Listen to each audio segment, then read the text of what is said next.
निष्काम कर्म का महत्व।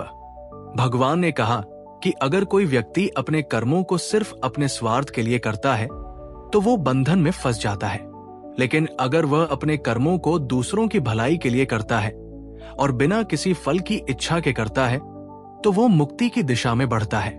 उदाहरण, मान लीजिए एक व्यक्ति सड़क पर गिरा हुआ है, उसे उठाना और मदद करना ये एक कर्म है। अगर वो व्यक्ति इसे केवल उस मदद के बदले पैसे के लिए करता है तो वो कर्म केवल स्वार्थपूर्ण होगा, लेकिन अगर वो व्यक्ति बिना किसी बदले के सिर्फ मानवता की सेवा के लिए उस घायल व्यक्ति की मदद करता है तो उसका वो कर्म निष्काम है। इस तरह के कर्म से उसके मन को शांति मिलती है और वो आत्मिक उन्नति की दिशा में बढ़ता है। 5. कर्म करते समय मन को शांत रखना। भगवान श्री कृष्ण ने कहा, अगर तुम अपने कर्म को बिना किसी तनाव के करते हो, बिना किसी चिंता के, तो वो तुम्हें मानसिक शांति देगा। अगर तुम कर्मों के फल की चिंता करते रहोगे तो तुम्हारे मन में अशांति रहेगी।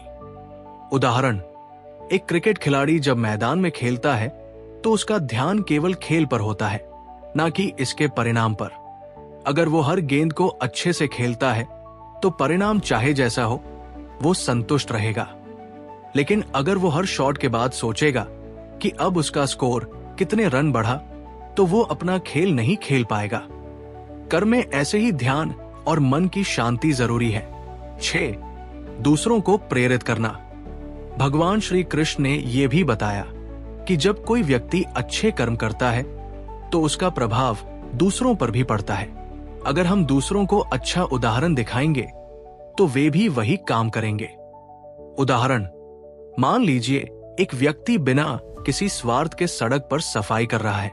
यदि उसके पास से लोग गुजरते हैं और देखते हैं तो उन्हें प्रेरणा मिलती है कि वे भी अपनी जिम्मेदारी निभाएं और सफाई रखें। इस प्रकार अच्छे कर्मों का प्रभाव समाज पर भी पड़ता है। 7. अर्जुन का दृष्टिकोण बदलना। भगवान श्री कृष्ण के उपदेशों से अर्जुन को यह समझ में आया कि उसे युद्ध लड़ना चाहिए, उसका कर्तव्य था, और उसे बिना किसी फल की इच्छा के अपने कर्तव्य को निभाना था। वो अब ये समझ चुका था कि कर्म करने से कोई बंधन नहीं होता, बल्कि वह एक योग की तरह होता है। उदाहरण, मान लीजिए एक व्यक्ति किसी कंपनी में काम करता है। उसका काम है ग्राहकों को सेवा देना। यदि वह इस काम को नफे के लिए करता है तो वो परेशान रहेगा, लेकिन अगर वह ये काम लोगों की मदद करने के उद्देश्य से करता है तो उसे संतोष मिलेगा।